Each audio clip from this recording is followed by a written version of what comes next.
Yes. Okay. അപ്പം എല്ലാവർക്കും good evening. അപ്പം എല്ലാവരും നെറ്റ് എക്സാമിന്റെ റിസൾട്ട് ഒക്കെ വന്ന് ഇപ്പൊ 2 ആഴ്ചക്ക് മുമ്പ് നമ്മൾ നെറ്റിന്റെ റിസൾട്ട് ഒക്കെ വന്നിട്ട് ഇരിക്കുകയാണ്. അപ്പം എല്ലാവർക്കും ഇക്കണോമിക്സിന്റെ പുതിയൊരു വെബിനാറിന്റെ സെഷനിലേക്ക് സ്വാഗതം. നമ്മൾ ഇക്കണോമിക്സിന്റെ വെബിനാറിൽ നിന്ന് എങ്ങനെയാണ് നമ്മുടെ പ്രിപ്പറേഷൻ സ്ട്രാറ്റജി മുമ്പോട്ട് കൊണ്ടുപോകേണ്ടത് എന്നാണ് നമ്മൾ ഡിസ്കസ് ചെയ്യാൻ വേണ്ടിയിട്ട് പോകുന്നത്.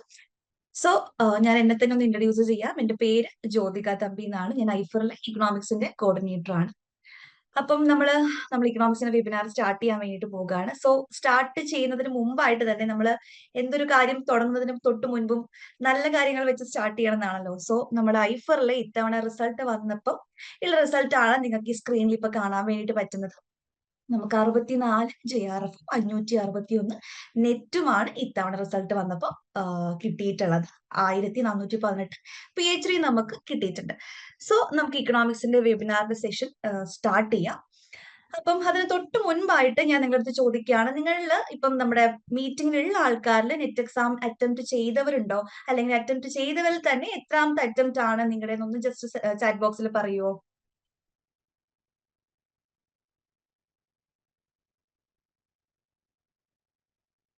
ലൈവ് ചാറ്റ് ഓപ്പൺ ആണ്. നിങ്ങൾക്ക് പറയാം നെറ്റ് ഇതിനു മുമ്പ് അറ്റംപ്റ്റ് ചെയ്തിട്ടുണ്ടോ, അല്ലെങ്കിൽ നിങ്ങൾ എത്രാമത്തെ അറ്റംപ്റ്റ് ആണെന്നൊന്ന് ജസ്റ്റ് ഒന്ന് കമന്റ് ചെയ്യാം കേട്ടോ. ഫസ്റ്റ് അറ്റംപ്റ്റ് ആയിരുന്നു അല്ലെ? ഓക്കെ, നസ്ന പറയുന്നുണ്ട് നസ്നയുടെ ഫസ്റ്റ് അറ്റംപ്റ്റ് ആയിരുന്നു. കഴിഞ്ഞത് എന്നാണോ പറയുന്നത്, അതോ ഇനി വരുന്ന അറ്റംപ്റ്റ് ഫസ്റ്റ് എന്നാണോ ഉദ്ദേശിച്ചത്? ഓക്കെ, തേർഡ് അറ്റംപ്റ്റ് എന്ന് പറയുന്നവരുണ്ട്. ഓക്കെ, കഴിഞ്ഞ അറ്റംപ്റ്റ് ഫസ്റ്റ് അറ്റംപ്റ്റ് ആയിരുന്നു എന്നാണ് പറഞ്ഞിട്ടുള്ളത്. ഓക്കെ. ഓക്കെ, അപ്പം നമ്മൾ എക്കണോമിക്സിനെ സംബന്ധിച്ച് ഇപ്പം കുറെ ആൾക്കാർ കമന്റ് ചെയ്തു തേർഡ് അറ്റംപ്റ്റ് ആണ്, അല്ലെങ്കിൽ കഴിഞ്ഞ വട്ടം നടത്തിയിട്ടുണ്ടായിരുന്നത് ഫസ്റ്റ് അറ്റംപ്റ്റ് ആയിരുന്നു എന്നൊക്കെ പറഞ്ഞിട്ടുണ്ടായിരുന്നു. സോ ക്വാളിഫൈഡ് ആയവരും നമ്മുടെ കൂടെയുണ്ട്, ക്വാളിഫൈഡ് ആകാത്തവരും നമ്മുടെ കൂടെയുണ്ട്. സോ ക്വാളിഫൈഡ് ആവാത്തവർക്ക് നമ്മുടെ ഇക്കണോമിക്സിൽ എങ്ങനെയൊക്കെ പ്രിപ്പയർ ചെയ്തിട്ടുണ്ട് എങ്കിൽ UGC net or JRF crack ചെയ്യാൻ പറ്റുന്നതാണ് നമ്മൾ ഇന്ന് നോക്കാൻ വേണ്ടിയിട്ട് പോകുന്നത്. Let's begin. ഓക്കെ, ആദ്യം തന്നെ നമുക്കൊരു കോട്ടിൽ നിന്ന് സ്റ്റാർട്ട് ചെയ്യാം. The best time to plant a tree was 20 years ago.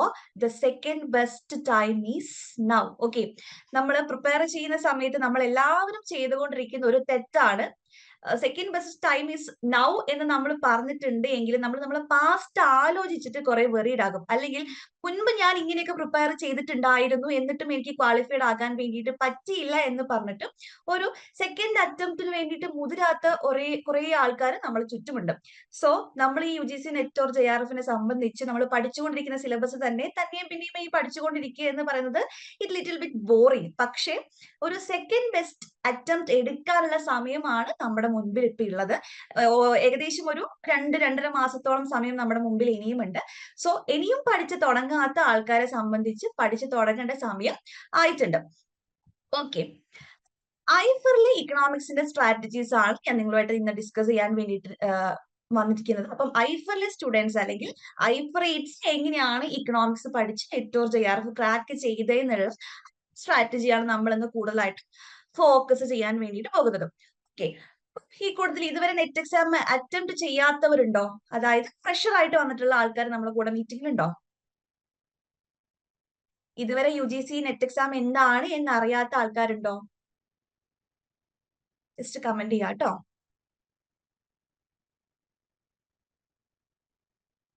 Net exam എന്താണ് എന്ന് അറിയാത്ത ആൾക്കാരുണ്ടോ? ഓക്കെ, ഇല്ല, എല്ലാവർക്കും നെറ്റ് എക്സാമിനെ പറ്റിയിട്ട് അറിയാം അല്ലേ? ഓക്കെ, അപ്പം UGCയുടെ റെഗുലേഷൻ അല്ലെങ്കിൽ UGCയുടെ നോംസിന്റെ അണ്ടറിൽ നമുക്ക് അസിസ്റ്റന്റ് പ്രൊഫസർ ആകാനുള്ള ഒരു ബേസിക് ക്വാളിഫിക്കേഷൻ ആണ് എന്ത്? നെറ്റ് എന്ന് പറയുന്നത്. ഓക്കെ, നെറ്റിനെ സംബന്ധിച്ച് നമുക്ക് കോളേജിൽ പഠിപ്പിക്കാനുള്ള ഒരു ബേസിക് ക്വാളിഫിക്കേഷൻ ആണ് UGC നെറ്റ് എന്ന് പറയുന്നത്. JRF എന്ന് പറഞ്ഞിട്ടുണ്ടെങ്കിൽ നമ്മൾ PhD ഒക്കെ ചെയ്യാൻ താല്പര്യമുള്ള ആൾക്കാരാണ് എങ്കിൽ PhD ചെയ്യാൻ വേണ്ടിയിട്ടുള്ള ക്വാളിഫിക്കേഷൻ ആണ് നമ്മൾ JRF അല്ലെങ്കിൽ ജൂനിയർ റിസർച്ച് ഫെലോ എന്നൊക്കെ, അല്ലെങ്കിൽ ജൂനിയർ റിസർച്ച് ഫെലോഷിപ്പ് എന്നൊക്കെ പറയുന്നത്. ഓക്കെ, രണ്ടും ഒരേ എക്സാം ആണ്, പക്ഷെ അതിന്റെ മാർക്കിലുള്ള കട്ട് ഓഫ് ആയിരിക്കും ഈ നെറ്റ് ആണോ JRF ആണോ എന്ന് നിർണ്ണയിക്കുന്ന ഫാക്ടർ എന്ന് പറയുന്നത്. സോ ഈ നെറ്റ് എക്സാമിനെ പറ്റിയിട്ട് അറിയാമെന്ന് എല്ലാവരും പറയുന്നുണ്ട്. So what is net exam എന്നതിനെ പറ്റിയിട്ട് ഓവറായിട്ട് നമ്മൾ ഡിസ്കസ് ചെയ്യുന്നില്ല. നമ്മൾ നമ്മുടെ കാര്യത്തിലേക്ക് കടക്കാം കേട്ടോ. ഓക്കെ, +2 അല്ലെങ്കിൽ നമ്മൾ 10th എക്സാം ഒക്കെ എഴുതുമ്പോൾ സിലബസ് കാര്യങ്ങളും വ്യക്തമായിട്ട് നമുക്ക് അറിഞ്ഞിട്ടില്ലെങ്കിലും എക്സാം അറ്റൻഡ് ചെയ്യുന്നത് കൊണ്ട് നമുക്ക് വലിയ പ്രശ്നമൊന്നുമില്ല. കാരണം നമ്മൾ ടീച്ചേഴ്സ് എന്ത് പഠിപ്പിച്ചു തരുന്നു അപ്പൊ നമ്മൾ പോയിട്ട് പഠിക്കുന്നു, നമ്മുടെ എക്സാമിലേക്ക് എഴുതുന്നു. അല്ലെങ്കിൽ നമ്മൾ പണ്ട് കാലങ്ങളിൽ നമ്മൾ ഫോളോ ചെയ്തിട്ടുള്ള ഒരു സ്ട്രാറ്റജി എന്താണ്?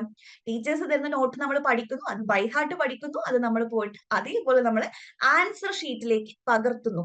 ആ ഒരു രീതിയാണ് നമ്മൾ ഫോളോ ചെയ്ത് വന്നിട്ടുള്ളത്. ഈവൻ ഇൻ കേസ് ഓഫ് നമ്മുടെ PG ആയാലും ഡിഗ്രി ആയാലും അങ്ങനെ ഫോളോ ചെയ്ത് വരുന്ന ആൾക്കാര്. ഓക്കെ.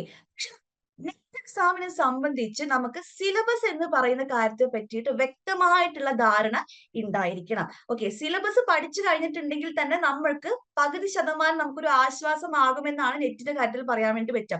സിലബസ് നമുക്ക് അറിയുമെങ്കിൽ ഏതൊക്കെ ഏരിയാസ് ആണ് ഉള്ളത്, അല്ലെങ്കിൽ നമുക്ക് അറിയുന്ന ഏരിയാസ് ഏതൊക്കെയാണ്, അറിയാത്ത ഏരിയാസ് ഏതൊക്കെയാണ് നമ്മൾ ആദ്യം ഐഡന്റിഫൈ ചെയ്യണം. നമ്മൾ ഒരു വീടൊക്കെ പണിത് തുടങ്ങുമ്പോൾ അങ്ങനെയല്ലേ, ആദ്യം അതിന്റെ അടിത്തറ നന്നായിട്ടുണ്ടെങ്കിലേ മുൻപോട്ടുള്ള ഭാഗങ്ങൾ നല്ലോണം ആകുള്ളൂ നമ്മൾ പറയും. അതുപോലെ തന്നെയാണ് നമ്മുടെ നെറ്റിന്റെ കേസിലും നമ്മുടെ സിലബസ് എന്താണ് എന്നുള്ള വ്യക്തമായിട്ടുള്ള ഒരു അനാലിസിസ് നിങ്ങൾക്ക് ആവശ്യമാണ്. ഓക്കെ, അപ്പം നമ്മളെ സംബന്ധിച്ച് ഇക്കണോമിക്സുകാരെ സംബന്ധിച്ച് നമുക്ക് 10 മൊഡ്യൂൾസ് ആണുള്ളത്. മൈക്രോ ഇക്കണോമിക്സിൽ തുടങ്ങി നമ്മുടെ എൻവയോൺമെന്റ്, ഡെമോഗ്രഫി, ഇന്ത്യൻ എക്കോണമി എന്ന് തുടങ്ങുന്ന 10 മൊഡ്യൂൾസ് ആണ് നമുക്കുള്ളത്. ഓക്കെ, ഇക്കണോമിക്സിന്റെ സിലബസ് അനലൈസ് ചെയ്യുന്ന സമയത്ത് എക്സാമുകളിൽ പാറ്റേൺ നല്ലപോലെ ഒരു ചേഞ്ച് വന്നിട്ടുണ്ട്. ഓക്കെ, ഡിസംബർ 2023 എക്സാം നമ്മൾ എടുക്കുകയാണ് എങ്കിൽ ഡിസംബർ 2023 നമ്മൾ ആരും പ്രതീക്ഷിക്കാത്ത ആപ്ലിക്കേഷൻ ലെവൽ ക്വസ്റ്റ്യൻസ് ആയിരുന്നു വന്നിട്ടുണ്ടായിരുന്നത്. എന്നാൽ അതിൽ നിന്നും ഭയങ്കര വ്യത്യസ്തമായിട്ട് നമ്മുടെ ജൂൺ 2024 എക്സാമിൽ വന്നിട്ടുള്ളത് moderate to easy level exam ആയിരുന്നു. ഇനി നമ്മുടെ ഈ ഒരു ഡിസംബർ 2024 എക്സാം നമ്മൾ എടുക്കുകയാണെങ്കിൽ അതിൽ നിന്നും പാറ്റേൺ ഒരുപാട് വ്യത്യാസം നമുക്ക് കാണാൻ വേണ്ടിയിട്ട് പറ്റുന്നുണ്ട്. ഓക്കെ, മൊഡ്യൂൾ 1 അല്ലെങ്കിൽ യൂണിറ്റ് 1 ആണ് നമ്മുടെ കിങ് എന്ന് നമ്മൾ എപ്പോഴും പറയാറുണ്ട്. അതായത് മൈക്രോ ഇക്കണോമിക്സ് ആണ് നമ്മൾ കിങ് എന്ന് നമ്മൾ എപ്പോഴും പറയാറുണ്ട്. പക്ഷേ നമ്മൾ ഈ ജൂൺ 2024 ക്യാൻസൽ ചെയ്ത എക്സാമും ഈ എക്സാമും നമ്മൾ എടുക്കുകയാണ് എങ്കിൽ നമ്മൾ സ്ട്രെസ് ചെയ്യാത്ത ഡെമോഗ്രഫി ആൻഡ് എൻവയോൺമെന്റ് അല്ലെങ്കിൽ നമ്മുടെ മണി ആൻഡ് ബാങ്കിങ് എന്ന് പറഞ്ഞ മൊഡ്യൂളാണ് ഏറ്റവും കൂടുതൽ ക്വസ്റ്റ്യൻസ് ചോദിച്ചിട്ടുള്ളത്. ജൂൺ 2024 എക്സാമിൽ നമ്മുടെ മണി ആൻഡ് ബാങ്കിങ് മൊഡ്യൂളിൽ നിന്ന് ക്വസ്റ്റ്യൻസ് ചോദിച്ചിട്ടുണ്ട്.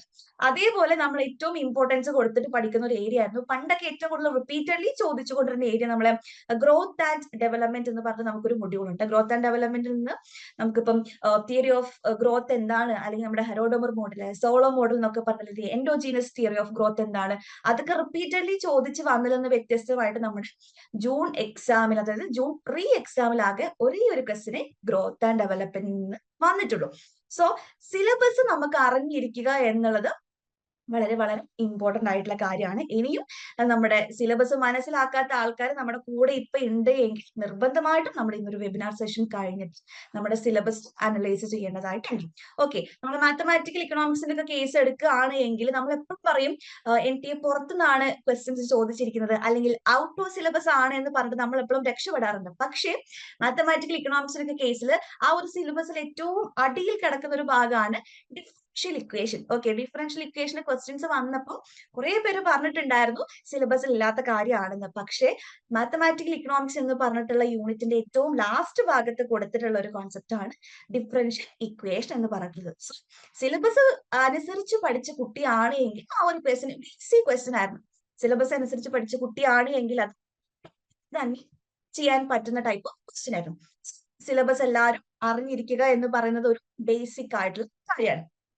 Okay, aim for JRF, not just for net എന്ന് പറയും. നമ്മൾ പണ്ട് കാലം മുതലേ കേട്ട് വരുന്ന ഒരു കാര്യമാണ്. കുന്നോളം ആഗ്രഹിച്ചാല് കുന്നിക്കുരുവോളം നമുക്ക് കിട്ടാൻ വേണ്ടിയിട്ട് പറ്റുള്ളൂ എന്ന്. എല്ലാവരും പ്രിപ്പയർ ചെയ്യുന്ന സമയത്ത് പറയുന്ന ഒരു കാര്യമാണ് എനിക്ക് അറ്റ്ലീസ്റ്റ് നെറ്റെങ്കിലും കിട്ടിയാൽ മതി എന്ന്. പക്ഷെ നമ്മൾ JRF എയിം ചെയ്തിട്ട് തന്നെ പഠിക്കുക. JRF കിട്ടുകയാണ് എങ്കിൽ നമുക്ക് കിട്ടുന്നത് ഏകദേശം ഒരു 30 lakh rupees ആണ് നമുക്ക് കിട്ടുക. ഓക്കെ, നെറ്റ് കിട്ടിയിട്ടുണ്ടെങ്കിൽ നമുക്കൊരു ബേസിക് ക്വാളിഫിക്കേഷൻ ആണ്, കോളേജുകളിൽ പഠിപ്പിക്കാനുള്ള ഒരു ബേസിക് ക്വാളിഫിക്കേഷൻ ആണ്. പക്ഷെ PhD എയിം ചെയ്യുന്നവരെ സംബന്ധിച്ച് JRF കിട്ടുക എന്നുള്ളത് വളരെ ഇമ്പോർട്ടന്റ് ആണ്. അത് മാത്രമല്ല നമ്മൾ ഓരോ മിനിറ്റും നമ്മൾ പഠിക്കാതെ കഴിയുന്ന ഓരോ മിനിറ്റും നമ്മൾ 3000-2500 രൂപയോളമാണ് അതിന് പേ ചെയ്യേണ്ടത്. നമ്മൾ ഈ കോൺസെപ്റ്റ് ഉണ്ട് അല്ലേ, ഓപ്പർച്യൂണിറ്റി കോസ്റ്റ് എന്ന് പറയും. ഓപ്പർച്യൂണിറ്റി കോസ്റ്റ് എല്ലാവരും കേട്ടിട്ടുണ്ടാകും.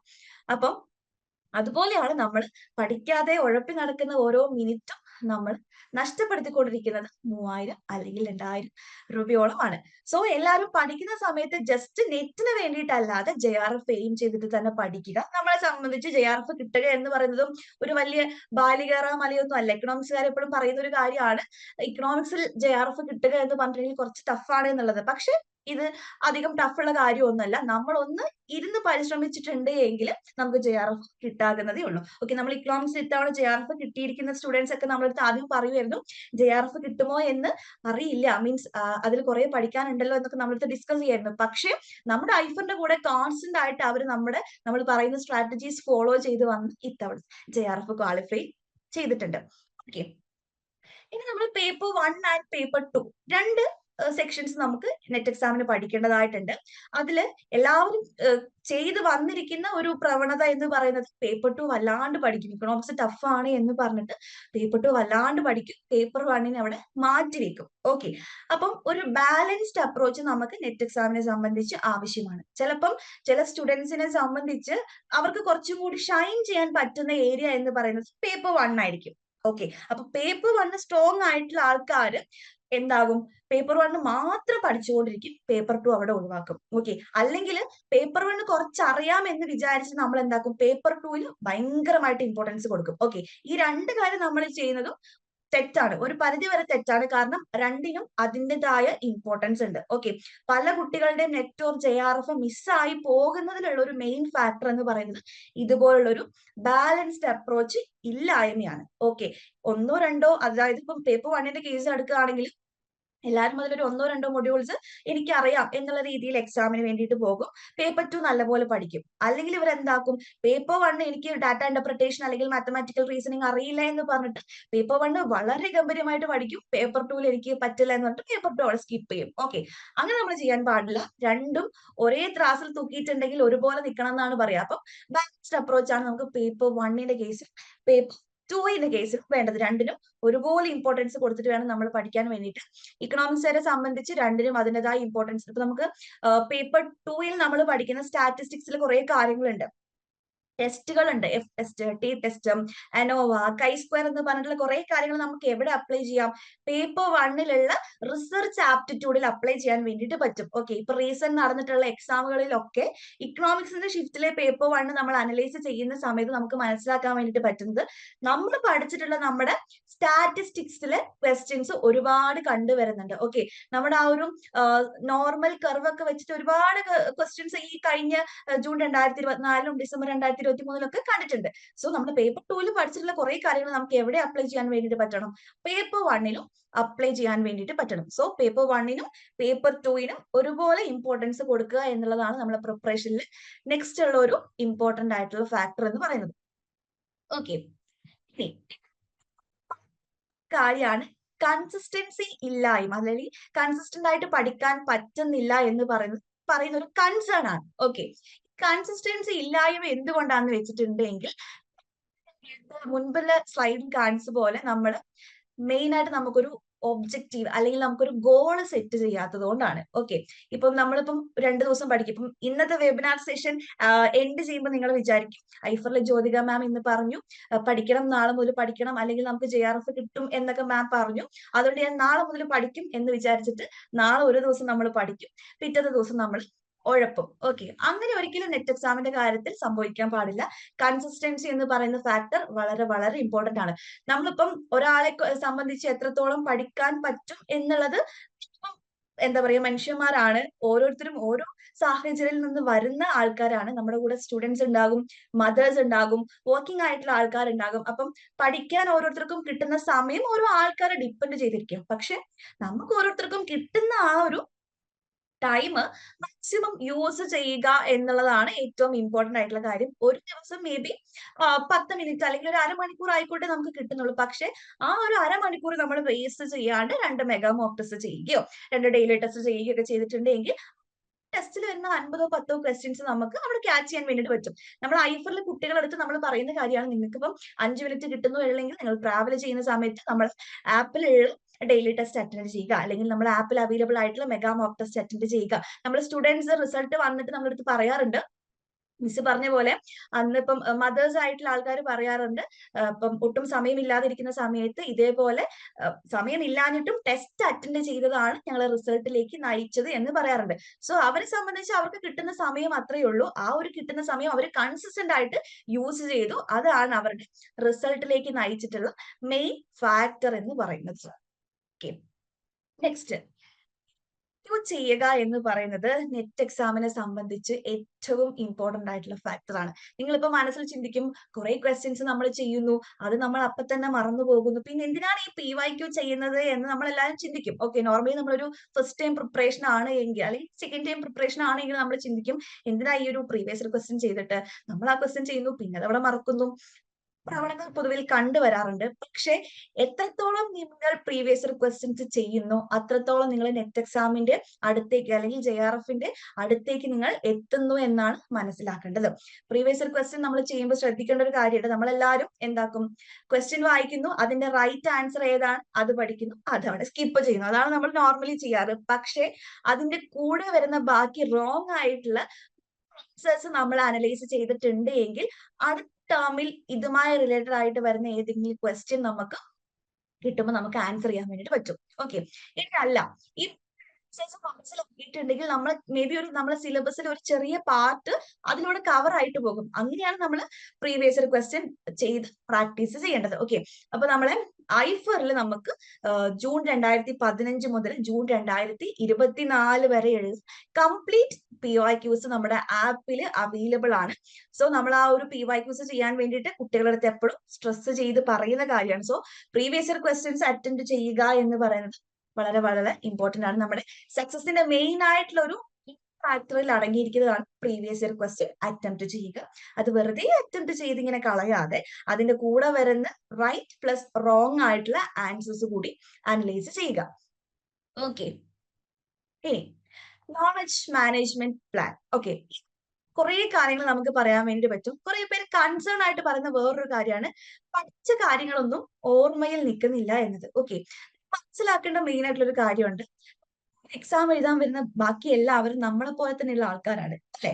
ഓക്കെ, അപ്പം അവരും നമ്മളെ പോലെ തന്നെ പഠിച്ചിട്ടുണ്ട് എങ്കിൽ എല്ലാവരും പഠിച്ച കാര്യങ്ങൾ മറക്കും. അതൊരു കോമൺ ആയിട്ടുള്ള എന്താ പറയാ പ്രോസസ് ആണ്. പഠിക്കുക മറക്കുക എന്നുള്ളത് എല്ലാവരെ സംബന്ധിച്ചും കോമൺ ഫാക്ടർ ആണ്. പക്ഷെ പഠിച്ച കാര്യങ്ങൾ പിന്നെയും പിന്നെയും റിവൈസ് ചെയ്യുക എന്നുള്ളതാണ് നെറ്റ് എക്സാമിനെ സംബന്ധിച്ച് നമ്മൾ ചെയ്യേണ്ട കാര്യം. ഓക്കെ, പഠിക്കുക അല്ലെങ്കിൽ പഠിച്ച കാര്യങ്ങൾ അവിടെ വിടുക മാത്രമല്ല നമ്മൾ ചെയ്യേണ്ടത്. പഠിച്ച കാര്യങ്ങൾ റിപ്പീറ്റഡ്ലി നമ്മൾ റിവൈസ് ചെയ്തുകൊണ്ടേയിരിക്കുക.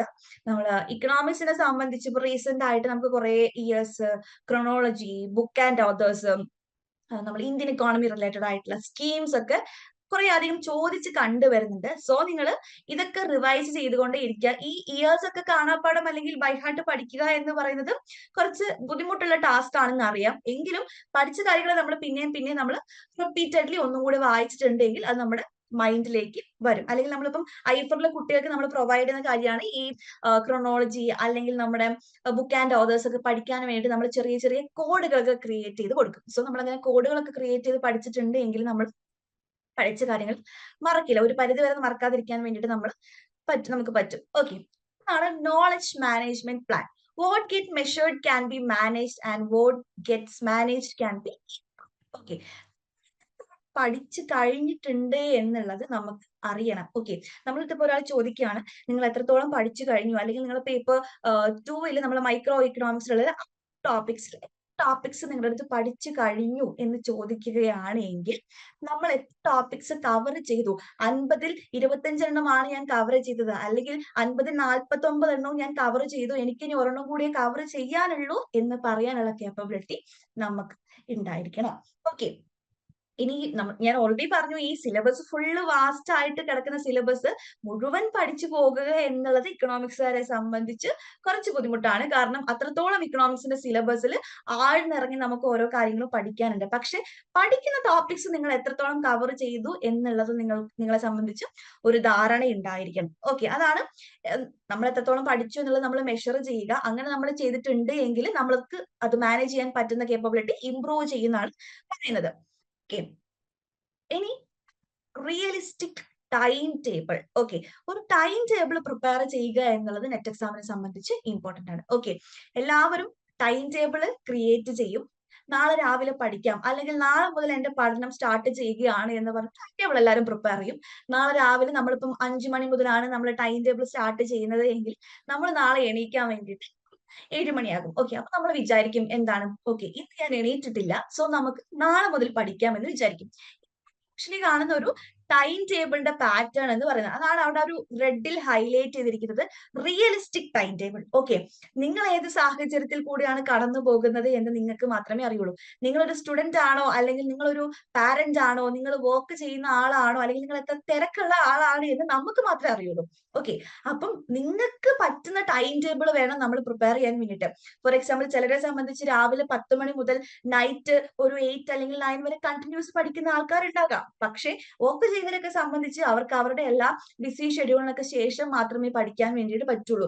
സോ നിങ്ങള് അവരെയും നിങ്ങളെയും കമ്പയർ ചെയ്തിട്ട് ഒരു ടൈം ടേബിൾ ഒരിക്കലും പ്രിപ്പയർ ചെയ്യരുത്. നിങ്ങൾക്ക് 2 മണിക്കൂറാണ് കിട്ടുന്നത് എങ്കിൽ ആ 2 മണിക്കൂർ എത്ര ഫ്രൂട്ട്ഫുൾ ആയിട്ട് പഠിക്കാൻ വേണ്ടിയിട്ട് പറ്റും എന്നുള്ള രീതിയിലുള്ള ടൈം ടേബിൾ ആണ് നിങ്ങൾ പ്രിപ്പയർ ചെയ്യുന്നത്. അതാണ് റിയലിസ്റ്റിക് ടൈം ടേബിൾ എന്നുകൊണ്ട് ഉദ്ദേശിക്കുന്നത്.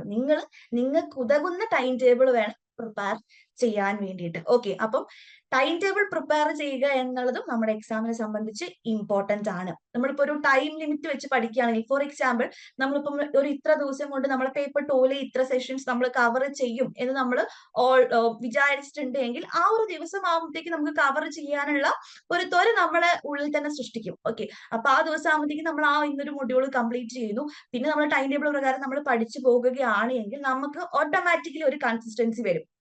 ഓക്കെ. അപ്പൊ ഈ ടൈം ടേബിൾ ഉണ്ടാക്കുക എന്നതും കൺസിസ്റ്റൻസിയും തമ്മിൽ വളരെ റിലേറ്റഡ് ആയിട്ടുള്ള കൺസെപ്റ്റ് ആണ്. ഓക്കെ. ടൈം ടേബിൾ പ്രകാരം നമ്മൾ പഠിച്ചു പോകുകയാണെങ്കിൽ ഓട്ടോമാറ്റിക്കലി അവിടെ ഒരു കൺസിസ്റ്റൻസി വർക്ക്ഔട്ട് ആകും എന്നുള്ളതാണ്. ഓക്കെ. നെക്സ്റ്റ് ാണ് നമ്മൾ ഫെയിൽ ആയി പോകുന്നത്. ചാറ്റ് ബോക്സിൽ ചോദിച്ചപ്പം പറഞ്ഞിട്ടുണ്ടായിരുന്നു എന്താണ് മീൻസ് എനിക്ക് 3ാമത്തെ അറ്റംപ്റ്റ് ആണ്, ഇതുവരെ ക്രാക്ക് ചെയ്യാൻ പറ്റിയിട്ടില്ല എന്നൊക്കെ പറഞ്ഞിട്ടുണ്ടായിരുന്നു. ഓക്കെ. ാണ് ഈ 3ാമത്തെ അറ്റംപ്റ്റ്, 2ാമത്തെ അറ്റംപ്റ്റ് അല്ലെങ്കിൽ ഫസ്റ്റ് അറ്റംപ്റ്റ് ആയാലും ഫസ്റ്റ് അറ്റംപ്റ്റ് എഴുതിയിട്ടും നമ്മൾ ഫെയിൽ ആയി പോകുന്നതിന്റെ റീസൺസ് നമുക്ക് നോക്കാം. ഞാനിപ്പം പറഞ്ഞു പോയിട്ടുള്ള എല്ലാ കാര്യങ്ങളും ഇതിൽ വന്നിട്ടുണ്ട്. സിലബസ് ഫാക്ടർ ഞാൻ പറഞ്ഞു. സിലബസ് അറിയുക എന്നുള്ളത് നെറ്റ് എക്സാമിനെ സംബന്ധിച്ച് ഭയങ്കര ഇമ്പോർട്ടന്റ് ആയിട്ടുള്ള കാര്യമാണ്. വാസ്റ്റ് ആയിട്ട് കിടക്കുന്ന സിലബസ് ആണ് നമ്മൾ ഇക്കണോമിക്സുകാരെ സംബന്ധിച്ച്. പക്ഷെ ആ ഒരു സിലബസിന്റെ ഏരിയ നമ്മൾ വായിച്ച് പഠിച്ച് അതിനനുസരിച്ച് വേണം നമ്മുടെ പ്രിപ്പറേഷൻ മുമ്പോട്ട് പോകാൻ വേണ്ടിയിട്ട്. കൺസിസ്റ്റൻസി അത് ഞാൻ പറഞ്ഞു. നമ്മുടെ ടൈം ടേബിളും ഇൻകൺസിസ്റ്റൻസിയും റിലേറ്റഡ് ആയിട്ട് നേരത്തെ പറഞ്ഞു. കിട്ടുന്ന സമയം 5 മിനിറ്റ് ആണ് എങ്കിൽ ഓടിപ്പോയിട്ടൊരു ഡെയിലി ടെസ്റ്റോ മെഗാ മോക്ക് ടെസ്റ്റോ ചെയ്യുക. ഓക്കെ.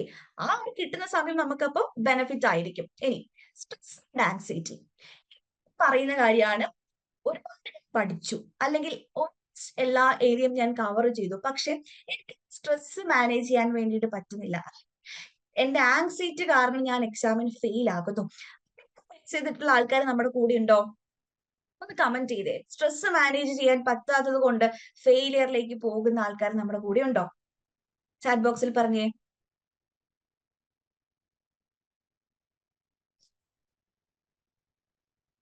സ്ട്രെസ് മാനേജ് ചെയ്യാൻ പറ്റാത്ത, അല്ലെങ്കിൽ ഓവർ ആൻസൈറ്റി ഉള്ളത് കൊണ്ട് നമുക്ക് അറിയുന്ന കാര്യങ്ങൾ പോലും നമ്മളെ എക്സാമിനെ തെറ്റിക്കുന്ന ആൾക്കാരുണ്ടോ? ആരുമില്ല. അപ്പൊ എല്ലാരും സ്ട്രെസ് ഒക്കെ അടിപൊളിയായിട്ട് മാനേജ് ചെയ്ത് എക്സാമിന് പ്രിപ്പയർ ചെയ്യുന്ന ആൾക്കാരാണ്. യെസ് ഉണ്ട്. ഓക്കെ, ഉണ്ടെന്ന് പറയുന്നുണ്ട്. Yes. Okay. Okay. Stress management അല്ലെങ്കിൽ ആൻസൈറ്റി മാനേജ് ചെയ്യുക എന്ന് പറഞ്ഞതും നമ്മുടെ UGC നെറ്റ് എക്സാമിനെ സംബന്ധിച്ച് ഇമ്പോർട്ടന്റ് ആണ്. എല്ലാവർക്കും അറിയാം NTA നമ്മളെ കുഴപ്പിക്കാൻ വേണ്ടിയിട്ട് ഒരുപാട് സ്ട്രാറ്റജീസ് ഇറക്കും. ഓക്കെ. നമ്മൾ ഷെഡ്യൂൾ ചെയ്തിരിക്കുന്ന എക്സാം ക്യാൻസൽ ചെയ്യുന്നു, എഴുതിയിരിക്കുന്ന എക്സാം ക്യാൻസൽ ചെയ്യുന്നു, ആൻസർ കീ വരാൻ വേണ്ടിയിട്ട് ഡിലേ ആക്കുന്നു. ആൻസർ കീ വരാൻ ഡിലേ ആക്കുമ്പോൾ നമ്മൾ ഓൾമോസ്റ്റ് എന്താക്കും? നമ്മുടെ നെക്സ്റ്റ് പ്രിപ്പറേഷൻ എന്താക്കും? വൈകും. നെക്സ്റ്റ് പ്രിപ്പറേഷൻ വൈകിട്ടുണ്ട് എങ്കിൽ അടുത്ത എക്സാമിലേക്ക് നമുക്ക് പഠിക്കാനുള്ള സമയം കുറഞ്ഞു കുറഞ്ഞു വരും. ഓക്കെ. അപ്പൊ ഈ സ്ട്രെസ്സും ആൻസൈറ്റിയും മാനേജ് ചെയ്യാൻ വേണ്ടിയിട്ടാണ് നമ്മുടെ ഐഫറിൽ നമ്മളെ സ്റ്റുഡൻസിന് നമ്മളെ ഹാപ്പിനെസ് ഓഫീസേഴ്സ്, നമ്മളെ മെന്റേഴ്സ് ഒക്കെ സപ്പോർട്ട് കൊടുക്കുന്നത്. ഓക്കെ. മനുഷ്യന്മാര് എന്ന് പറയുന്നതാണ് ഒരു സോഷ്യൽ ആനിമൽ ആണ് അല്ലെ. നമ്മളെ കൂടെ നമ്മുടെ വീട്ടുകാരുണ്ടെങ്കിലും നമ്മുടെ ഫ്രണ്ട്സ് ഉണ്ടെങ്കിലും നമുക്ക് നമ്മൾ പഠിക്കുന്ന സമയത്ത് ഒരു സപ്പോർട്ട് സിസ്റ്റം എന്ന് പറയുന്നത് വളരെ ഇമ്പോർട്ടന്റ് ആണ്. നിങ്ങൾ പഠിക്കുന്നുണ്ടോ? അല്ലെങ്കിൽ നിങ്ങൾ ഹാപ്പി അല്ലേ എന്ന് ചോദിക്കാൻ വേണ്ടിയിട്ടുള്ള ആൾക്കാർ നമ്മുടെ കൂടെ വേണം എന്നുള്ളത് നെറ്റ് എക്സാമിന് പഠിക്കുന്ന സമയത്ത് ഇമ്പോർട്ടന്റ് ആണ്. നെറ്റ് എക്സാം എന്നല്ല, നമ്മൾ ഓൾമോസ്റ്റ് എല്ലാ എക്സാം എടുക്കുന്ന സമയത്തും നമ്മൾ പഠിക്കുന്ന സമയത്ത് നമ്മുടെ കൂടെ ഒരു കൈത്താങ് എന്ന് പറയുന്നത് ഇമ്പോർട്ടന്റ് ആണ്. പക്ഷെ ഇതുപോലെ ഭയങ്കര എന്താ പറയാ സ്ട്രെസ്ഡ് ആയിട്ടുള്ള സിറ്റുവേഷനിൽ നിങ്ങൾ ഹാപ്പി അല്ലേ, നിങ്ങൾ ഓക്കെ അല്ലേ, അല്ലെങ്കിൽ നിങ്ങൾക്ക് എന്തെങ്കിലും കൺസേൺസ് ഉണ്ടോ എന്ന് ചോദിക്കാനുള്ള ആൾക്കാർ വേണം എന്നുള്ളത് വളരെ വളരെ ഇമ്പോർട്ടന്റ് ആണ്. നമ്മൾ ഐഫറിൽ നമ്മൾ സ്റ്റുഡൻസിന്റെ ടെസ്റ്റ് മോഡൽസ് എടുത്ത് നോക്കിയിട്ടുണ്ടെങ്കിൽ നിങ്ങൾക്ക് കാണാൻ വേണ്ടി പറ്റും. സ്ട്രെസ് ചെയ്ത് പറയുന്ന ഒരു വാക്കുണ്ട്, ഹാപ്പി ലേണിംഗ് ഇക്കോസിസ്റ്റം ആണ് ഐഫറിൽ ഞങ്ങൾക്ക് പ്രൊവൈഡ് ചെയ്തിട്ടുള്ളത് എന്ന്. ഓക്കെ, ഹാപ്പി ലേണിംഗ് ഇക്കോസിസ്റ്റം എന്ന് പറഞ്ഞിട്ടുണ്ടെങ്കിൽ അവർ ഐഫറിൽ വന്ന് പഠിക്കുമ്പോൾ ഹാപ്പിയാണ്. അനീസ് സാറിന്റെ ക്ലാസ്സിലൊക്കെ നിങ്ങൾക്ക് എപ്പോഴും കേൾക്കാൻ വേണ്ടിയിട്ട് പറ്റും, ഹാപ്പി ആയിട്ട് ഇരിക്കുക അല്ലെങ്കിൽ ഹാപ്പി ആയിട്ട് പഠിക്കുക. ഇഷ്ടപ്പെട്ട് പഠിച്ചിട്ടുണ്ട് എങ്കിൽ നമ്മൾ ഹാപ്പി ആയിരിക്കുന്ന സാർ എപ്പോഴും സാറിന്റെ ക്ലാസ്സിൽ പറയാറുണ്ട്. സോ സ്ട്രെസ്സും ആങ്സൈറ്റി മാനേജ് ചെയ്യുക എന്നുള്ളത് ഇമ്പോർട്ടന്റ് ആണ്. മാനേജ്മെന്റ്, ഓക്കെ, മാനേജ്മെന്റിലേക്ക് വരികയാണെങ്കിൽ നമ്മൾ ഇക്കണോമിക്സുകാരെ സംബന്ധിച്ച് റീസെന്റ് നടന്നിട്ടുള്ള എക്സാംസിലൊക്കെ ഭയങ്കര ഡിഫിക്കൽട്ട് ആയിട്ടുള്ള കോംപ്രഹെൻഷൻ ക്വസ്റ്റ്യൻസ് ആണ് ചോദിക്കാറുള്ളത്. അതായത് റീഡിംഗ് കോംപ്രഹെൻഷൻ നമ്മൾ പൊതുവിൽ കണ്ടുവരുന്ന പാറ്റേൺ മാറി ഒരു പുതിയ പാറ്റേൺ കണ്ടുവരുന്നുണ്ട് ഇപ്പം. സോ അതിന് ടൈം ഇൻവെസ്റ്റ് ചെയ്ത് എല്ലാവരും എന്താക്കും, എക്സാം കഴിഞ്ഞിറങ്ങുമ്പോൾ പറയുന്ന ഒരു കാര്യമാണ്, വേണ്ട സമയം നമുക്ക് കിട്ടിയില്ല, അല്ലെങ്കിൽ എനിക്ക് ഇത്ര ക്വസ്റ്റ്യൻസ് അറ്റൻഡ് ചെയ്യാൻ വേണ്ടിയിട്ട് പറ്റിയിട്ടില്ല എന്ന് പറയാറുണ്ട്. സോ അതിന് വേണ്ടിയിട്ടാണ് നമ്മൾ നമ്മുടെ ഐഫറിലെ കുട്ടികൾക്ക് ടൈം ബൗണ്ടഡ് ആയിട്ടുള്ള ടെസ്റ്റുകൾ നമ്മൾ പ്രൊവൈഡ് ചെയ്യാറുണ്ട്. ഡെയിലി ടെസ്റ്റ് ആയിക്കോട്ടെ, മെഗാ മോക്ക് ടെസ്റ്റ് ആയിക്കോട്ടെ, നമ്മളൊരു സ്പെസിഫിക് ടൈം വെക്കും, ഒരു 15 മിനിറ്റ് അല്ലെങ്കിൽ 20 മിനിറ്റ് അല്ലെങ്കിൽ 1 മണിക്കൂർ സമയമൊക്കെ വെക്കും. അപ്പം ആ ഒരു ടൈമിനനുസരിച്ച് അവർ ടെസ്റ്റ് അറ്റംപ്റ്റ് ചെയ്ത് പ്രാക്ടീസ് ചെയ്യുന്നത് വഴി സമയം കിട്ടിയില്ല എന്നുള്ള ഒരു ഫെയിലിയറിന്റെ റീസൺ അവിടെ മറികടക്കാറുണ്ട്. ഓക്കെ, PYQs ചെയ്യുന്നതിന്റെ ഇമ്പോർട്ടൻസ് ഓൾറെഡി നമ്മൾ ഡിസ്കസ് ചെയ്തതാണ്. ആണ് ഇമ്പോർട്ടന്റ് ആയിട്ടുള്ള വേറൊരു ഫാക്ടർ, അഡ്വക്കേറ്റ് റിസോഴ്സ് യൂട്ടിലൈസേഷൻ.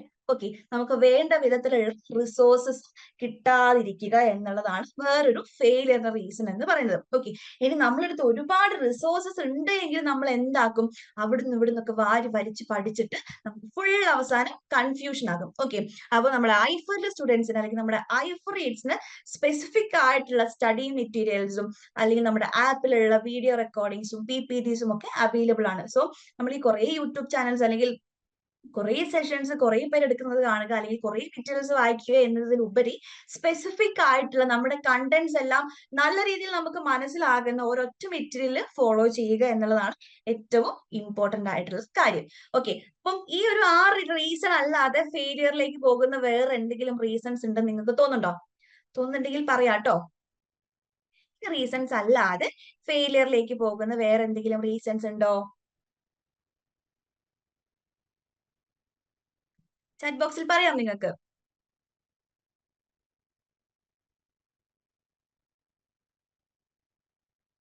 ഇല്ല. ഓക്കെ, അപ്പൊ നമ്മളെല്ലാം ഓൾമോസ്റ്റ് ഫെയിലിയറിന്റെ റീസൺസ് എന്തൊക്കെയാണ് എന്ന് ഓൾമോസ്റ്റ് കവർ ചെയ്തു എന്നാണോ നിങ്ങൾ ഉദ്ദേശിക്കുന്നത്? കവർ ചെയ്തോ? ഇതൊക്കെ ആയിരിക്കോ ഫെയിലിയേഴ്സിന്റെ റീസൺ? നിങ്ങൾ ജസ്റ്റ് ഒന്ന് തിങ്ക് ചെയ്തേ. ഈ സ്ട്രെസ്സും ആങ്സൈറ്റിയും അല്ലെങ്കിൽ സിലബസ് അറിയാത്തതും നിങ്ങളുടെ ഇൻകൺസിസ്റ്റൻസി ഒക്കെ ആയിരിക്കോ ഫെയിലിയേഴ്സിലേക്ക് നയിച്ചിട്ടുണ്ടാകുക? ജസ്റ്റ് ഒന്ന് കമന്റ് ചെയ്ത് പറഞ്ഞേ, യെസ് ആണോ നോ ആണോ എന്ന്. യെസ്, ഓക്കെ, സരിക പറയുന്നുണ്ട് യെസ്. ഓക്കെ, ഓക്കെ, അപ്പം ഈ ഒരു 6 ഫാക്ടേഴ്സ് ആണ് മെയിൻ ആയിട്ട് നമ്മുടെ ഫെയിലിയറിലേക്ക് നയിക്കുന്ന റീസൺസ് എന്ന് പറയുന്നത്. ഓക്കെ, ഇനി നെക്സ്റ്റ്. ഓക്കെ, ഇനി ഞാനിപ്പോ ഈ പറഞ്ഞിട്ടുള്ള ചലഞ്ചസ് എല്ലാം നമ്മുടെ ഐഫറേറ്റ്സ് എങ്ങനെ ഓവർകം ചെയ്യുന്നു എന്നാണ് നെക്സ്റ്റ് നമ്മൾ നോക്കാൻ വേണ്ടിട്ട് പോകുന്നത്. ഓക്കെ, എല്ലാവരും പഠിക്കുന്ന സമയത്ത് ഇത്രയും ഞാൻ പറഞ്ഞിട്ടുള്ള ചലഞ്ചസ് എല്ലാവരും എന്താ പറയാ ഫേസ് ചെയ്യുന്ന ഡിഫിക്കൽട്ടീസ് ആണ്. ഇത്രയും ഡിഫിക്കൽട്ടീസ് ഐഫറേറ്റ്സ് എങ്ങനെ ഓവർകം ചെയ്തു എന്നാണ് നമ്മൾ നെക്സ്റ്റ് നോക്കാൻ വേണ്ടിട്ട് പോകുന്നത്. ഓക്കെ, എന്തുകൊണ്ടാണ് ഐഫർ യുണീക്ക് ആയിട്ട് നിൽക്കുന്നത്? ഇപ്പം ഫസ്റ്റ് ഞാൻ നമ്മുടെ സ്ലൈഡിൽ കാണിച്ചു 64 JRFഉം 561 നെറ്റ് എന്ന് കാണിച്ചു. അപ്പം ഇത്രയും റിസൾട്ട് ഉണ്ടാക്കണമെങ്കിൽ എന്തെങ്കിലും സംതിങ് സ്പെഷ്യൽ ഉണ്ടായിരിക്കുമല്ലോ. ആ സംതിങ് സ്പെഷ്യൽ എന്തൊക്കെയാണെന്നാണ് നമ്മൾ നെക്സ്റ്റ് അനലൈസ് ചെയ്യാൻ വേണ്ടിയിട്ട് പോകുന്നത്. Okay, reasons for Aifer's success. 4 reasons ആണ് ഇവിടെ കൊടുത്തിരിക്കുന്നത്. Emoted embedded learning, system. Okay, നമ്മുടെ ഇമോഷണൽ ആയിട്ടുള്ള കാര്യങ്ങളും ടെക്നോളജിയും തമ്മിൽ ബ്ലെൻഡ് ചെയ്തിരിക്കുന്ന ഒരു സിസ്റ്റമാണ് ഇമോടെക് എംബഡഡ് ലേണിംഗ് സിസ്റ്റം എന്ന് പറയുന്നത്. ഈ ഇമോടെക്കിൽ തന്നെ എന്തൊക്കെ നമുക്ക് കാണാൻ വേണ്ടി പറ്റും? നമ്മുടെ ഐഫറിലെ ഹാപ്പിനെസ് ഓഫീസേഴ്സ്. ഓക്കെ, നമ്മൾ കുട്ടികളെ ടെസ്റ്റിമോണിയൽസ്, ഐഫറിലെ കുട്ടികളെ ടെസ്റ്റിമോണിയൽസ് നമ്മുടെ യൂട്യൂബ് ചാനലിൽ അവൈലബിൾ ആണ്. അപ്പം യൂട്യൂബ് ചാനൽ നിങ്ങൾ നോക്കിയിട്ടുണ്ടെങ്കിൽ കാണാൻ വേണ്ടി പറ്റും. അവരെപ്പോഴും സ്ട്രെസ് ചെയ്ത് പറയുന്ന ഒരു കാര്യമുണ്ട്, ഞങ്ങൾ ഹാപ്പിനെസ് ഓഫീസേഴ്സ് ആണ് ഏറ്റവും കൂടുതൽ ഹെൽപ്പ് ചെയ്തിരിക്കുന്നത് പ്രിപ്പറേഷനിൽ. അല്ലെങ്കിൽ ഹാപ്പിനെസ് ഓഫീസേഴ്സിന്റെ കോള് വരുമ്പോഴാണ് പഠിക്കാനുള്ള എനർജി കിട്ടിയിരിക്കുന്നത് എന്ന് അവരെപ്പോഴും സ്ട്രെസ് ചെയ്ത് പറയാറുണ്ട്. സോ ആ ഹാപ്പിനെസ് ഓഫീസേഴ്സ് അല്ലാതെ കൂടി നമ്മൾ ഇമോഷണൽ ആൻഡ് ടെക്നോളജി ആയിട്ടുള്ള കാര്യങ്ങൾ ബ്ലെൻഡ് ചെയ്തിട്ടുള്ള സിസ്റ്റമാണ് ഇമോടെക് എന്ന് പറയുന്നത്. ഏറ്റവും നമ്മൾ സ്ട്രെസ് ചെയ്ത് ഇമ്പോർട്ടന്റ് ആയിട്ടുള്ള ഫാക്ടർ ആണ് JRF master Anees Poovathi and our faculties. Okay, Anees സാറിന്റെ സെഷൻസും നമ്മളെ ഇക്കണോമിക്സിന്റെ ഫാക്കൽറ്റീസിന്റെ ക്ലാസ്സുമാണ് നമ്മുടെ സ്റ്റുഡൻസിന്റെ സക്സസിലേക്ക് നയിക്കുന്ന അടുത്തൊരു ഫാക്ടർ. നമുക്ക് ഇക്കണോമിക്സിന്റെ ഫാക്കൽറ്റീസും IIT ഡൽഹി അല്ലെങ്കിൽ IIM കാലിക്കറ്റ് പോലുള്ള ഡിഫറെന്റ് ഫേമസ് ആയിട്ടുള്ള യൂണിവേഴ്സിറ്റീസിൽ നിന്നൊക്കെ PhD ചെയ്തുകൊണ്ടിരിക്കുന്നതും PhD കരസ്ഥമാക്കിയിട്ടുള്ളതുമായിട്ടുള്ള ഫാക്കൽറ്റീസ് ആണ്. നിങ്ങൾ യൂട്യൂബിലൊക്കെ കണ്ടിട്ടുണ്ടാവും, നമ്മുടെ മാരത്തോൺ സെഷൻസിലൊക്കെ നമ്മുടെ ഷരീഖ് സാറ്, നമ്മുടെ മൂസ്ന മിസ്, നമ്മുടെ നൂർബിന മിസ്സിന്റെ ഒക്കെ സെഷൻസ് കണ്ടിട്ടുണ്ടാകും. സോ അനീസ് സാറിന്റെ കൂടെ തന്നെ നമ്മുടെ പേപ്പർ 2 ഫാക്കൽറ്റീസിന്റെ ക്ലാസ് ആണ് നമ്മുടെ സ്റ്റുഡൻസിന്റെ സക്സസിന്റെ മെയിൻ ആയിട്ടുള്ള വേറൊരു ഫാക്ടർ എന്ന് പറയുന്നത്. ഓക്കെ, മൂന്നാമത്തെ ഫാക്ടർ ആണ് മെന്റേഴ്സ് എഫക്ട്. ഓക്കെ, നിങ്ങൾ വേറെ എവിടെയെങ്കിലും കണ്ടിട്ടുണ്ടോ എന്ന് എനിക്കറിയില്ല. നമ്മൾ ഓൾമോസ്റ്റ് എല്ലാ സ്ഥലത്തും മെന്റേഴ്സ് എന്ന് പറയുന്ന ഒരു ആൾക്കാരുണ്ടായിരിക്കും. പക്ഷേ മെന്റേഴ്സ്, നിങ്ങൾക്ക് ഐഫലിലെ മെന്റേഴ്സിനെ പറ്റിയിട്ട് കുട്ടികളുടെ ടെസ്റ്റിമോണിയലിൽ എടുത്തു പറയാൻ നിങ്ങൾ കേൾക്കാറുണ്ട്. ഓക്കെ, പലരും എന്താ പറയാ, അവരുടെ ഫാമിലിനെക്കാട്ടിലും അല്ലെങ്കിൽ അവരിപ്പം ഏറ്റവും കൂടുതൽ കാര്യങ്ങൾ ഷെയർ ചെയ്യുന്നത് മെന്റേഴ്സിന്റെ അടുത്താണ് എന്ന് നിങ്ങൾ പറയുന്നത് കേൾക്കാറുണ്ട് അല്ലെ? അത് മാത്രമല്ല, ഈ മെന്റേഴ്സ് നിങ്ങൾക്ക് അവൈലബിൾ ആയിരിക്കുക മോർണിംഗ് 9 മുതൽ ഈവനിങ് നൈറ്റ് 9 വരെ ആയിരിക്കും. ഓക്കെ, നമ്മുടെ കൂടെ സ്റ്റുഡൻസ് ഉണ്ട്, പാരന്റ്സ് ആയിട്ടുള്ള ആൾക്കാരുണ്ട്, വർക്ക് ചെയ്യുന്ന ആൾക്കാരുണ്ട്. അപ്പം അവർക്കൊക്കെ പഠിക്കാനുള്ള സമയം അല്ലെങ്കിൽ അവരൊക്കെ മെന്റേഴ്സിന്റെ ഹെൽപ്പ് തേടി വരുന്ന സമയം എന്ന് പറയുന്നത് ഡിഫറെന്റ് ആണ്. ഓക്കെ, വർക്ക് ചെയ്യുന്നവരെ സംബന്ധിച്ച് അല്ലെങ്കിൽ പഠിക്കുന്നവരെ സംബന്ധിച്ച് അവർക്ക് മെന്റേഴ്സിന്റെ സപ്പോർട്ട് വേണ്ടി വരിക അല്ലെങ്കിൽ മെന്റേഴ്സിന്റെ ഹെൽപ്പ് വേണ്ടി വരിക എപ്പോഴാണ്? ഈവനിങ് സമയങ്ങളിലായിരിക്കും അല്ലെങ്കിൽ നൈറ്റ് സമയങ്ങളിലായിരിക്കും. അതിന് വേണ്ടിയിട്ടാണ് 9 to 9 മെന്ററിംഗ് എന്ന് പറഞ്ഞിട്ടുള്ള ഫെസിലിറ്റി നമ്മൾ അവൈലബിൾ ആക്കിയിരിക്കുന്നത്. ഓക്കെ, 9 to 9 മെന്ററിംഗ് സെഷൻസ് നിങ്ങൾക്ക് ഐഫറിൽ അവൈലബിൾ ആയിരിക്കും. ഓക്കെ, ഐഫറിലെ കുട്ടികൾക്ക് നമ്മൾ കൊടുക്കുന്ന നെക്സ്റ്റ് ഒരു ഫെസിലിറ്റി ആണ് ലൈവ് ക്ലാസ്സസ്. ഓക്കെ, നമ്മൾ 10 മൊഡ്യൂൾസ്, പേപ്പർ 1 പേപ്പർ 2 മൊഡ്യൂൾസ് നമ്മൾ ക്ലാസ്സുകളായിട്ട് കൊടുക്കുന്നത് ലൈവ് സെഷൻസിലൂടെ ആയിരിക്കും. നമ്മൾ ഫാക്കൽറ്റീസ് ആയിട്ട് ഡയറക്ട്ലി അവർക്ക് അവരുടെ ക്വറീസും കാര്യങ്ങളൊക്കെ ക്ലിയർ ചെയ്ത് പഠിക്കാനുള്ള ഒരു പ്ലാറ്റ്ഫോം നമ്മൾ ഒരുക്കുന്നുണ്ട്. ഇനിയിപ്പോ ഈ ലൈവ് ക്ലാസ്സസിന്റെ റെക്കോർഡിംഗ് സെഷൻസ് നമ്മൾ ഐഫറിൽ ആപ്പിൽ അവൈലബിൾ ആയിരിക്കും. ഓക്കെ, ഇനി സ്റ്റഡി പ്ലാൻ. നമ്മൾ ഈ ടൈം ടേബിൾ ഉണ്ടാക്കുക എന്നുള്ളത് പറയുന്നതോട് കൂടി തന്നെ ഏറ്റവും ഇമ്പോർട്ടന്റ് ആയിട്ടുള്ള കാര്യമാണ് നമ്മളൊരു സ്റ്റഡി പ്ലാൻ പ്രിപ്പയർ ചെയ്യുക എന്നുള്ളത്. ഇപ്പം എല്ലാവരും പറയുന്ന ഒരു കാര്യമാണ്, ഇന്ന് ഞാൻ മൈക്രോ ഇക്കണോമിക്സ് പഠിച്ചു അല്ലെങ്കിൽ നാളെ ഞാൻ മാക്രോ ഇക്കണോമിക്സ് ആയിരിക്കും പഠിക്കുന്നത് എന്ന്. നമ്മൾ ഒരിക്കലും അങ്ങനെ ചെയ്യാൻ വേണ്ടിയിട്ട് പാടില്ല. ആയിട്ടുള്ള ഒരു സ്റ്റഡി പ്ലാൻ നമുക്ക് ആവശ്യമാണ്. ഓക്കെ, നമ്മൾ പേപ്പർ 1 ഇന്ന മൊഡ്യൂൾസ് എത്ര ദിവസം കൊണ്ട് കവർ ചെയ്യും, അതോടുകൂടി തന്നെ പേപ്പർ 2 ഇന്ന മൊഡ്യൂൾസ് നമ്മൾ എത്ര ദിവസം കൊണ്ട് കവർ ചെയ്യും, അതിൽ ഏതൊക്കെ ടോപ്പിക്സ് നമ്മൾ സ്ട്രെസ് ചെയ്ത് പഠിക്കണം, ഈ ടോപ്പിക്സ് ഒക്കെ പഠിച്ചു കഴിഞ്ഞിട്ട് അത് റിവൈസ് ചെയ്യാൻ വേണ്ടിയിട്ട് നമുക്ക് എത്ര സമയം ആവശ്യമാണ്, അല്ലെങ്കിൽ അതുമായിട്ട് റിലേറ്റഡ് ആയിട്ടുള്ള ക്വസ്റ്റ്യൻസ് ചെയ്യാൻ വേണ്ടിയിട്ട് നമുക്ക് എത്രമാത്രം സമയം ആവശ്യമാണ് എന്ന് നമുക്ക് അറിയണമെങ്കിൽ, അത് അനലൈസ് ചെയ്യണമെങ്കിൽ നമുക്ക് എന്ത് വേണം? സ്റ്റഡി പ്ലാൻ വേണം. ഓക്കെ, ഒരാൾ ചോദിക്കുന്നുണ്ട്, ഐഫറിലെ മെന്റേഴ്സ് തന്ന സ്റ്റഡി പ്ലാൻ ഫോളോ ചെയ്യുമ്പോൾ വേറെ ടൈം ടേബിൾ പ്രിപ്പയർ ചെയ്യേണ്ട ആവശ്യമുണ്ടെന്ന്. വേണ്ട, നമ്മൾ പ്രൊവൈഡ് ചെയ്തിട്ടുള്ള ടൈം ടേബിൾ നിങ്ങൾ ഫോളോ ചെയ്താൽ മതി. ദാറ്റ്സ് ഇനഫ് ട്ടോ. ഓക്കെ ഓക്കെ ഓക്കെ ഇത് മോഡൽ സ്റ്റഡി പ്ലാൻ ആണ്. 50 ഡേയ്സിന്റെ സ്റ്റഡി പ്ലാൻ ആണ്. ഓക്കെ, ഇതുപോലെ നമുക്ക് 30 ഡേയ്സിൻ്റെത്, 100 ഡേയ്സിൻ്റെത്, 25 ഡേയ്സിന്റെ ഒക്കെ ടൈം ടേബിൾ അല്ലെങ്കിൽ നമ്മുടെ കയ്യിലുണ്ട്, അല്ലെങ്കിൽ നമ്മുടെ സ്റ്റഡി പ്ലാൻ നമ്മുടെ കയ്യിലുണ്ട്. അപ്പൊ നമ്മുടെ കുട്ടികൾക്ക് നമ്മൾ പ്രൊവൈഡ് ചെയ്യുന്നതാണ്. ഓരോരുത്തരുടെ സമയത്തിനനുസരിച്ച് അല്ലെങ്കിൽ അവർക്ക് പഠിക്കാൻ എടുക്കുന്ന ആ ഒരു ഡ്യൂറേഷൻ അനുസരിച്ച് നമ്മൾ ഡിഫറെന്റ് ഡേയ്സിലുള്ള സ്റ്റഡി പ്ലാൻ കൊടുക്കുന്നതാണ്. ഇപ്പൊ ഇതിൽ ഡേ 1 എഴുതിയിരിക്കുന്നത് നമ്മുടെ തിയറി ഓഫ് കൺസ്യൂമർ ബിഹേവിയർ ആണ്. ഓക്കെ, അപ്പൊ നമ്മൾ പണ്ട് മുതലേ പഠിച്ചു വരുന്ന കാര്യമാണ് മൈക്രോ ഇക്കണോമിക്സിലെ തിയറി ഓഫ് കൺസ്യൂമർ ബിഹേവിയർ എന്ന്. നമ്മളെ ഡിമാൻഡ് മുതൽ തുടങ്ങുന്ന കോൺസെപ്റ്റ് ആണ് എന്ത്? തിയറി ഓഫ് കൺസ്യൂമർ ബിഹേവിയർ എന്ന്. അതിൽ ബ്രാക്കറ്റിൽ സ്പെസിഫൈ ചെയ്ത് പറഞ്ഞിട്ടുള്ള ഒരു കാര്യമുണ്ട്. ആരും അത്ര വലിയ കേട്ട് പരിചയമില്ലാത്തൊരു കാര്യമായിരിക്കും homogeneous and homothetic function and Shephard's lemma and Roy's identity. Okay, ഈ 3 കാര്യങ്ങളും അല്ലെങ്കിൽ ഈ ഒരു 4 കാര്യങ്ങളും നമ്മുടെ ഡിസംബർ 2023 ചോദിച്ചിട്ടുള്ള അല്ലെങ്കിൽ NTA എക്സ്പെക്ട് ചെയ്തിട്ടുള്ള പുതിയ ഏരിയാസിൽ നിന്ന് വന്നിട്ടുള്ള ടോപ്പിക്സ് ആണ്. ഓക്കെ, എന്തുമായിട്ട് റിലേറ്റഡ് ആയിട്ടുള്ളതാണ്? നമ്മുടെ തിയറി ഓഫ് കൺസ്യൂമർ ബിഹേവിയറുമായിട്ട് റിലേറ്റഡ് ആയി നിൽക്കുന്ന കോൺസെപ്റ്റ് ആണ്. ഓക്കെ, അപ്പൊ ഡേ 1 അവർക്ക് പഠിക്കാനുള്ളത് തിയറി ഓഫ് കൺസ്യൂമർ ബിഹേവിയർ നമ്മുടെ പുതിയതായിട്ട് വന്നിട്ടുള്ള കോൺസെപ്റ്റ് ആണ്. ഓക്കെ, അപ്പം ഇങ്ങനെയാണ് നമ്മുടെ ഒരു സ്റ്റഡി പ്ലാന്റെ രീതി പോകുന്നത്. നമ്മൾ മൈക്രോ ഇക്കണോമിക്സ് കവർ ചെയ്തതിനു ശേഷം നമ്മൾ എന്താ എഴുതിയിരിക്കുന്നത്? മാത്തമാറ്റിക്കൽ എക്കണോമിക്സ് ആണ് ഈ ഒരു സ്റ്റഡി പ്ലാൻ നിങ്ങൾക്ക് കാണാൻ വേണ്ടി പറ്റുന്നത്.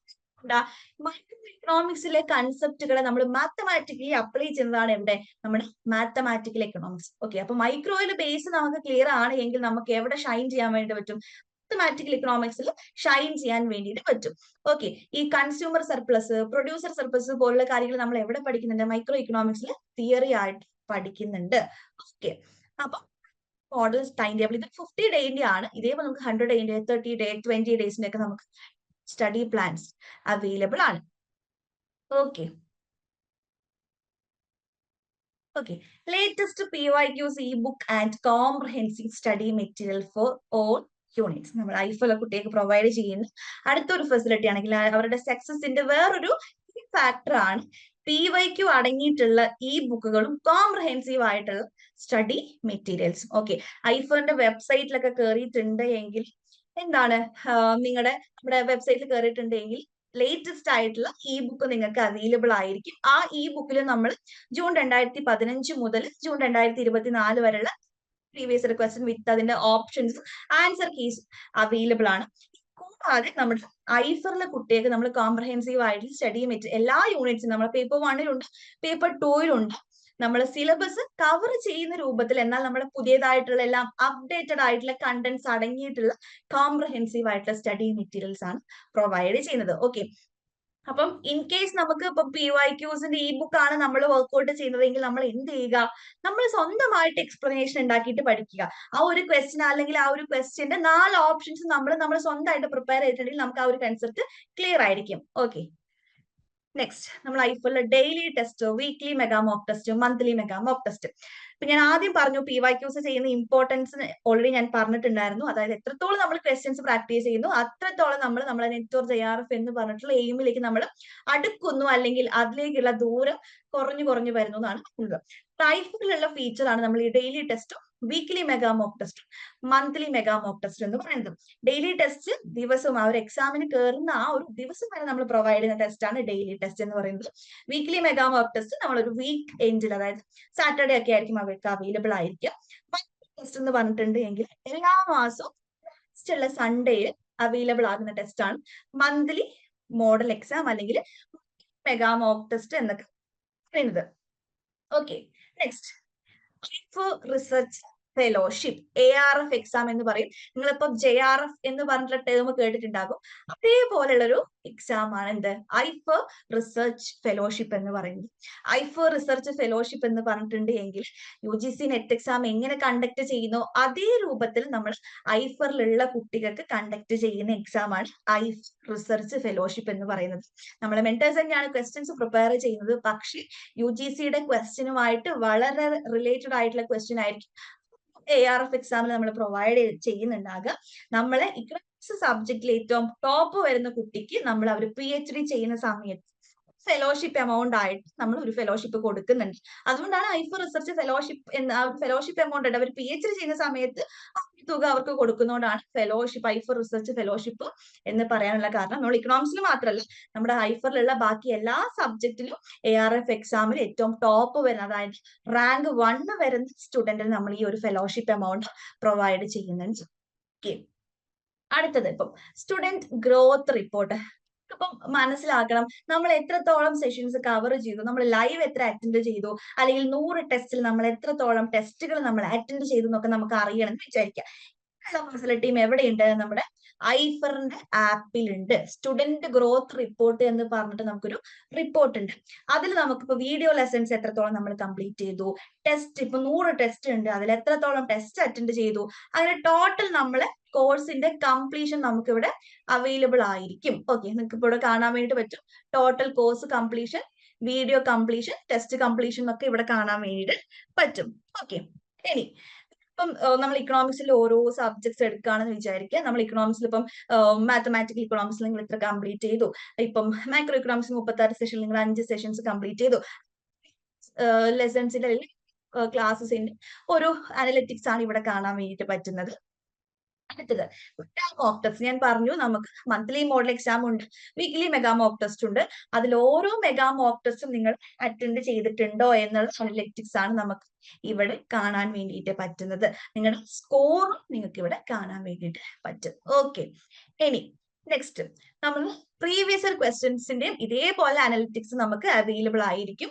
ഇപ്പം 100 മാർക്കിൽ നമുക്കിപ്പം ഇക്കണോമിക്സ് ജൂൺ 2024 PYQ നമ്മൾ അറ്റൻഡ് ചെയ്തു എന്ന് വിചാരിക്കാം. 100 നമുക്ക് 61 മാർക്കാണ് കിട്ടിയിരിക്കുന്നത്. ഇനി ഡിസംബർ 2024 PYQ നമ്മൾ അറ്റൻഡ് ചെയ്തു, അതിൽ 100 73 മാർക്ക് നമുക്ക് കിട്ടി. അവിടെ നമുക്ക് എന്ത് മനസ്സിലാക്കാൻ വേണ്ടിയിട്ട് പറ്റും?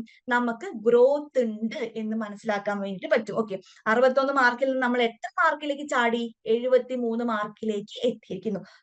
അവിടെ ഒരു ഗ്രോത്ത് നമുക്ക് കാണാൻ വേണ്ടിയിട്ട് പറ്റുന്നുണ്ടെന്ന് മനസ്സിലാക്കാൻ വേണ്ടിയിട്ട് പറ്റും. ഇനി തൊട്ട് താഴെ ഡെയിലി ടെസ്റ്റ് 43 എണ്ണത്തിൽ 7 എണ്ണമാണ് അറ്റൻഡ് ചെയ്തിരിക്കുന്നത് എന്ന് നമുക്ക് കാണാൻ വേണ്ടി പറ്റും. സോ നമ്മളെ പഠനം എവിടെ എത്തി, അല്ലെങ്കിൽ നമുക്ക് തന്നെ നമ്മുടെ പഠനത്തിന്റെ ഗ്രാഫ് അളക്കാൻ പറ്റുന്ന ഫെസിലിറ്റിയാണ് എന്ത്? സ്റ്റുഡന്റ് ഗ്രോത്ത് റിപ്പോർട്ട് എന്ന് പറയുന്നത്.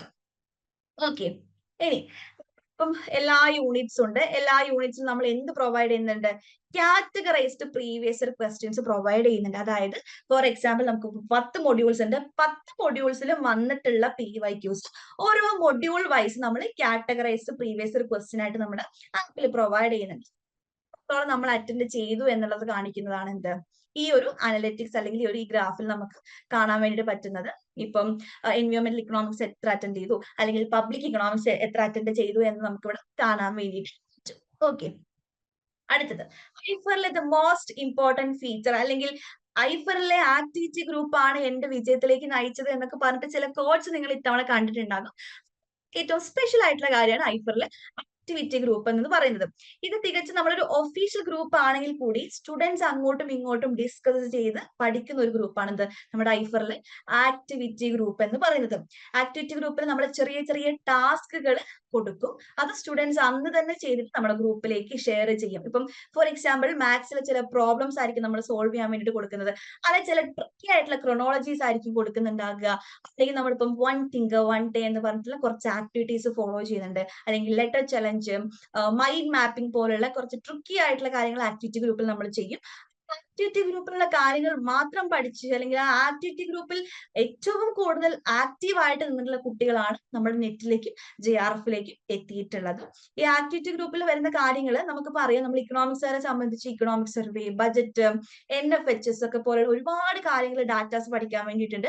സോ ഇതെല്ലാം കൂടി നമ്മുടെ പഠിക്കുക, അല്ലെങ്കിൽ ഇതെല്ലാം എല്ലാ ഡാറ്റാസ് ആണ്, ഫുൾ സംഖ്യകളാണ് നമുക്ക് ഉണ്ടാകുക. അപ്പം ഇതെല്ലാം ബൈഹാർട്ട് ചെയ്യുക എന്ന് പറയുന്നത് കുറച്ച് ബുദ്ധിമുട്ടാണ്. സോ ഇതൊക്കെ കോഡ് രൂപത്തിൽ, അല്ലെങ്കിൽ എല്ലാ കുട്ടികൾക്കും പഠിക്കാൻ പറ്റുന്ന ഒരു കോംപ്രഹെൻസീവ് ആയിട്ടുള്ള രൂപത്തിലേക്ക് നമ്മൾ ആക്ടിവിറ്റി ഗ്രൂപ്പിലെ ടാസ്കിലൂടെ മാറ്റും എന്നുള്ളതാണ് നെക്സ്റ്റ് ഐഫറിന്റെ മെയിൻ ആയിട്ടുള്ള ഫീച്ചർ, അല്ലെങ്കിൽ നമ്മുടെ കുട്ടികളുടെ സക്സസിന്റെ അടുത്തൊരു കീ.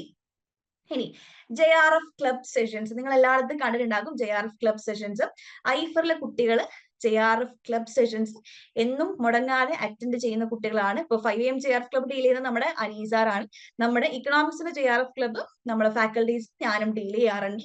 JRF ക്ലബ് എന്താന്ന് വെച്ചിട്ടുണ്ടെങ്കിൽ നമ്മൾ കംപ്ലീറ്റ് പ്രീവിയസ് ഇയർ ക്വസ്റ്റ്യൻസ് കുട്ടികൾക്ക് പ്രൊവൈഡ് ചെയ്യുന്ന സെഷൻസ് ആണ് JRF ക്ലബ് എന്ന് പറയുന്നത്. നമ്മൾ PYQസും അതിന്റെ എക്സ്പ്ലനേഷൻസും, ഇനി റിലേറ്റഡ് ആയിട്ട് അടുത്തത് എന്ത് വരാം കാര്യം കൂടി നമ്മൾ അനലൈസ് ചെയ്യുന്ന സെഷനാണ് JRF ക്ലബ് സെഷൻസ് എന്ന് പറയുന്നത്. നമുക്കിപ്പം 2015 മുതൽ 2024 വരെയാണ് ഇക്കണോമിക്സിൽ ഉള്ളത് എങ്കിൽ അതിലെ കംപ്ലീറ്റ് PYQs നമ്മൾ JRF ക്ലബ് സെഷൻസിലൂടെ അനലൈസ് ചെയ്യും എന്നുള്ളതാണ്. ഓക്കെ, അപ്പൊ പേപ്പർ 1 നമുക്കിപ്പം ഏറ്റവും സ്പെഷ്യൽ ആയിട്ട് പറയുന്നതാണ് അനീസ് സാറിന്റെ 5am JRF ക്ലബ്. അത് കണ്ടക്ട് ചെയ്യുന്നുണ്ടാകുക മോർണിംഗ് 5 മണിക്കായിരിക്കും. നമ്മുടെ പേപ്പർ 2ന്റെ JRF ക്ലബ് നൈറ്റ് ഒക്കെ ആയിരിക്കും. നമ്മൾ ഇക്കണോമിക്സിന്റെ JRF ക്ലബ് നമ്മൾ കണ്ടക്ട് ചെയ്യാറുള്ളത് യൂഷ്വലി നൈറ്റ് ഒക്കെ ആയിരിക്കും. ഓക്കെ, അടുത്തത് കാസ്റ്റുകൾ. സപ്പോർട്ട് ഒന്നും വേണ്ട, മീൻസ് ഓഫീസേഴ്സിന്റെ സപ്പോർട്ട് ഒന്നും നിങ്ങൾക്ക് വേണ്ട എന്നുണ്ട് എങ്കിൽ സ്വയമേ മോട്ടിവേറ്റഡ് ആയിട്ട് പഠിക്കാൻ റെഡി ആണ് എങ്കിൽ നിങ്ങൾക്കുള്ള ഒരു ഫെസിലിറ്റിയാണ് എന്ത് പോഡ്കാസ്റ്റ് എന്ന് പറയുന്നത്. ഓക്കെ, ഐഫറില് നമ്മുടെ മെന്റേഴ്സിന്റെ അല്ലെങ്കിൽ അനി സാറിന്റെ ഒക്കെ റിയൽ ലൈഫ് എക്സ്പീരിയൻസ് വെച്ചിട്ടുള്ള പോഡ്കാസ്റ്റുകൾ നിങ്ങൾക്ക് ദിവസവും നമ്മുടെ ആപ്പിൽ വരാറുണ്ട്. ടെസ്റ്റിമോണിയൽസിൽ ഇതും നിങ്ങൾ ഒരുപാട് കേട്ടിട്ടുണ്ടാകും. പോഡ്കാസ്റ്റുകൾ എന്നുള്ള ആ ഒരു വാക്ക്. ഐഫറിലെ പോഡ്കാസ്റ്റ് ആണ് എന്റെ വിജയത്തിന് പിന്നിലുള്ള ഏറ്റവും ഇമ്പോർട്ടന്റ് ആയിട്ടുള്ള കീ എന്ന് നിങ്ങൾ കേട്ടിട്ടുണ്ടാകും. അതായത് നമ്മുടെ മെന്റേഴ്സ് അല്ലെങ്കിൽ അനീസാറൊക്കെ നമ്മൾ എന്തുകൊണ്ട് ഫെയിൽ ആകുന്നു, അല്ലെങ്കിൽ നിങ്ങൾ എങ്ങനെ സെൽഫ് മോട്ടിവേറ്റഡ് ആയിട്ട് കൺസിസ്റ്റന്റ് ആയിട്ട് നിങ്ങൾക്ക് പഠിക്കാൻ പറ്റണം, ടൈം മാനേജ് നിങ്ങൾക്ക് എങ്ങനെ ചെയ്യാൻ വേണ്ടിയിട്ട് പറ്റും, നിങ്ങളുടെ ഇൻകൺസിസ്റ്റൻസിന്റെ റീസൺ എന്താണ്, ഇമ്പോർട്ടന്റ് ആയിട്ടുള്ള കാര്യങ്ങളെ അഡ്രസ് ചെയ്തുകൊണ്ട് ദിവസവും നിങ്ങൾക്ക് വരുന്ന ഒരു ഫെസിലിറ്റിയാണ് ഇത് പോഡ്കാസ്റ്റ് എന്ന് പറയുന്നത്. ഓക്കെ, അടുത്തത് ഹാപ്പിനെസ് ഓഫീസേഴ്സ്. ഈ ഒരു പിക്ചറിലുള്ള പോലെ തന്നെ എപ്പോഴും ചിരിച്ചുകൊണ്ടിരിക്കുന്ന മുഖത്തോട് കൂടിയിട്ടുള്ള ആൾക്കാരാണ് എന്ത് നമ്മളെ ഹാപ്പിനെസ് ഓഫീസേഴ്സ്, അല്ലെങ്കിൽ മിത്ര മാം എന്ന് നിങ്ങൾ ടെസ്റ്റിമോണിയൽസിൽ കുട്ടികൾ പറയുന്ന കേട്ടിട്ടുണ്ടാകും. നമ്മളെ കുട്ടികളെ വിളിച്ചിട്ട് എപ്പോഴും കണ്ടിന്യൂസ്ലി അവരുടെ പ്രോഗ്രസ് അല്ലെങ്കിൽ അവരെ ട്രാക്ക് ചെയ്തുകൊണ്ടിരിക്കുന്ന ആൾക്കാരാണ് എന്ത് ഹാപ്പിനെസ് ഓഫീസേഴ്സ് എന്ന് പറയുന്നത്. നമ്മളെ കുട്ടികളെ അവർ കണ്ടിന്യൂസ്ലി ഫോളോ അപ്പ് ചെയ്തുകൊണ്ടിരിക്കും. നിങ്ങൾ ഓക്കെ അല്ലേ, അല്ലെങ്കിൽ നിങ്ങൾ പഠിക്കുന്നില്ലേ, നിങ്ങളുടെ പഠനം എവിടം വരെയായി, അല്ലെങ്കിൽ നിങ്ങൾക്ക് എന്തെങ്കിലും ഇഷ്യൂ ഉണ്ടോ എന്നൊക്കെ ചോദിച്ച് കുട്ടികളെ എപ്പോഴും ട്രാക്ക് ചെയ്തുകൊണ്ടിരിക്കുന്ന ആളാണ് നമ്മളെ ഹാപ്പിനെസ് ഓഫീസേഴ്സ് എന്ന് പറയുന്നത്. ഇവരുടെയൊക്കെ കോളുകൾ വരുമ്പം ചില കുട്ടികൾ നമ്മളെ ടെസ്റ്റിമോണിയൽസിലൊക്കെ പറഞ്ഞത് നിങ്ങൾ കേട്ടിട്ടുണ്ടാകും. ഹാപ്പിനെസ് ഓഫീസേഴ്സിന്റെ കോളാണ് എനിക്ക് അന്നത്തെ ദിവസം പഠിക്കാനുള്ള മോട്ടിവേഷൻ തന്നിട്ടുള്ളത് എന്ന്. ഓക്കെ, നമ്മളെ പ്രശ്നങ്ങൾ കേൾക്കാൻ വേണ്ടിയിട്ട് ഒരാൾ ഉണ്ടാവുക എന്ന് പറയുന്നത് ഒരു പഠിക്കുന്ന ആളെ സംബന്ധിച്ച്, അല്ലെങ്കിൽ ഏറ്റവും ഭയങ്കര സ്ട്രെസ്ഫുൾ ആയിട്ടുള്ള ഒരു സിറ്റുവേഷനിലൂടെ കടന്നു പോകുന്ന ആളെ സംബന്ധിച്ച് ഭയങ്കര ഇമ്പോർട്ടന്റ് ആണ്. സോ ഹാപ്പിനെസ് ഓഫീസേഴ്സ് എന്ന് പറഞ്ഞിട്ടുള്ള ഫീച്ചർ നിങ്ങൾ വേറെ എവിടെയെങ്കിലും കേട്ടിട്ടുണ്ടോ, അല്ലെങ്കിൽ ഈ ഒരു ഹാപ്പിനെസ് ഓഫീസർ എന്ന് പറഞ്ഞിട്ടുള്ള ടേം നിങ്ങൾ എവിടെയെങ്കിലും കേട്ടിട്ടുണ്ടോ എന്ന് എനിക്ക് അറിയില്ല. നമ്മൾ ഐഫറിൽ മാത്രം ഉള്ള ഒരു സ്പെഷ്യൽ ഫീച്ചറാണ് ഹാപ്പിനെസ് ഓഫീസേഴ്സ് എന്ന് പറയുന്നത്. ഓക്കെ, ഇനി ഞാൻ ഈ പറഞ്ഞിട്ടുള്ള എല്ലാ കാര്യങ്ങളെയും അനലൈസ് ചെയ്യുമ്പോൾ നമുക്ക് മനസ്സിലാക്കാൻ വേണ്ടി പറ്റും ഇതിലും മികച്ചതായിട്ട് വേറെ എന്തെങ്കിലും ഉണ്ടോ, അല്ലെങ്കിൽ വേറെ എവിടെയെങ്കിലും ഉണ്ടോ. ഓക്കെ, അതിനുള്ള ആൻസർ നോ എന്നാണ്. അതായത് ഇപ്പം നമ്മൾ JR club, 1-to-1 mentoring, edu reels, experienced ആയിട്ടുള്ള ഫാക്കൽറ്റീസ്, നമ്മളെ പ്രിപ്പറേറ്ററി ടെസ്റ്റുകള്, study plan, PYQs, activities group, ഇതെല്ലാം അടങ്ങുന്ന ഒരു പാക്കേജ് ആണ് നമ്മുടെ ഐഫർ എന്ന് പറയുന്നത്. സോ ഇതിലും മികച്ചതായിട്ട് വേറെ ആരും ഇല്ല എന്നുള്ളതാണ് ഇതിന് ആൻസർ എന്ന് പറയുന്നത്. ഓക്കെ, അപ്പം നമ്മളെ സെഷൻ ഏകദേശം എൻഡ് ചെയ്യാറായിട്ടുണ്ട്. ഇനി നിങ്ങൾക്ക് എന്തെങ്കിലും ക്വസ്റ്റ്യൻസ് ചോദിക്കാനുണ്ട് എങ്കിൽ എന്റെ അടുത്ത് ചോദിക്കാം, ഞാൻ അതിന് അഡ്രസ് ചെയ്യുന്നതായിരിക്കും. എന്തെങ്കിലും ചോദിക്കാനുണ്ടോ, നമ്മൾ ഇക്കണോമിക്സുമായിട്ട് റിലേറ്റഡ് ആയിട്ട് എന്തെങ്കിലും ഡൗട്ട്സ് നിങ്ങൾക്കുണ്ടോ, ഇക്കണോമിക്സിന്റെ പ്രിപ്പറേഷൻ എങ്ങനെ മുൻപോട്ട് കൊണ്ടുപോകണം എന്ന് എന്തെങ്കിലും ഡൗട്ട് ഉണ്ടോ?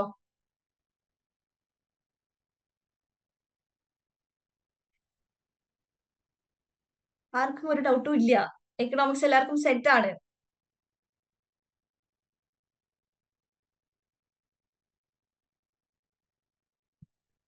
ഓക്കെ, ലൈവ് ചാറ്റ് ഓപ്പൺ ആണ്, നിങ്ങൾക്ക് ചോദിക്കാം. നിങ്ങൾക്ക് എന്തെങ്കിലും ഇക്കണോമിക്സിന്റെ പ്രിപ്പറേഷൻ റിലേറ്റഡ് ആയിട്ട് എന്തെങ്കിലും ഡൗട്ട്സ് കാര്യങ്ങൾ ഉണ്ടെങ്കിൽ ചോദിക്കാം.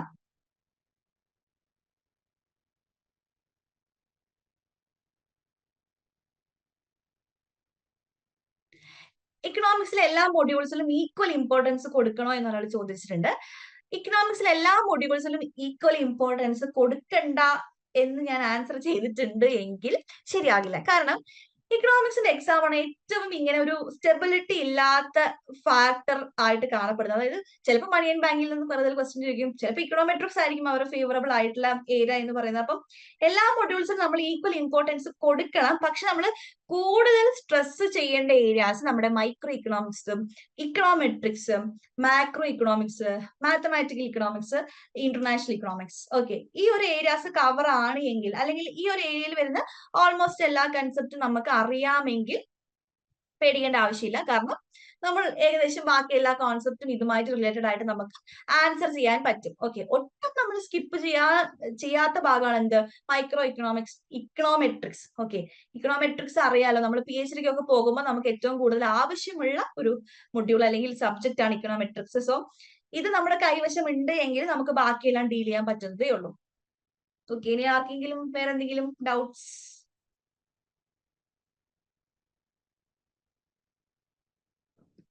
പേപ്പർ 1 ഇക്കണോമിക്സിന്റെ ഒപ്പം കൊണ്ടുപോകാൻ ഡിഫിക്കൽട്ട് ആണെന്ന് അല്ലേ? ഓക്കെ. അതിനാണ് ഞാൻ പറഞ്ഞത് ഒരു ബാലൻസ്ഡ് ആയിട്ടുള്ള അപ്രോച്ച് നമുക്ക് വേണം എന്നുള്ളത്. അതായത് നിങ്ങൾ സ്വന്തമായിട്ട് ഈ ടൈം ടേബിൾ അല്ലെങ്കിൽ നിങ്ങളുടെ സ്റ്റഡി പ്ലാൻ ക്രിയേറ്റ് ചെയ്യുന്ന സമയത്ത് ശ്രദ്ധിക്കണം.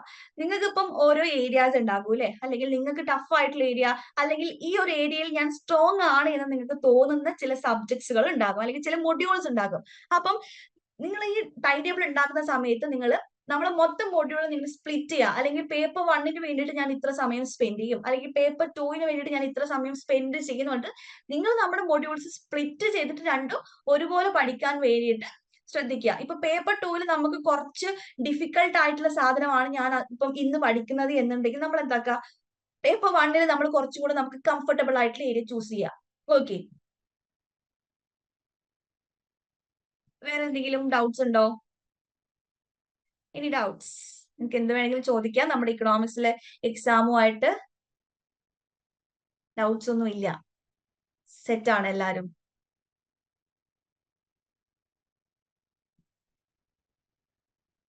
ഇക്കണോമിക്സിൽ കൂടുതൽ കോൺസെൻട്രേറ്റ് ചെയ്തിട്ടുണ്ട് എങ്കിൽ പേപ്പർ 1ൽ മാർക്ക് കുറയാൻ ചാൻസ് ഉണ്ടോ എന്ന് സുഹൃത ചോദിക്കുന്നുണ്ട്. ചാൻസ് ഇല്ല കേട്ടോ. കാരണം നമ്മുടെ ഇക്കണോമിക്സിൽ ഞാനിപ്പോ നേരത്തെ പറഞ്ഞ പോലെ നമ്മളിപ്പം സ്റ്റാറ്റിസ്റ്റിക്സിലും ഇക്കണോമെട്രിക്സിലൊക്കെ പഠിക്കുന്ന കാര്യമാണ് എന്ത്, നമ്മളെ ടെസ്റ്റുകളെ പറ്റിയിട്ടൊക്കെ. ഇതേ കാര്യം നമുക്ക് എവിടെ അപ്ലൈ ചെയ്യാൻ വേണ്ടിയിട്ട് പറ്റും?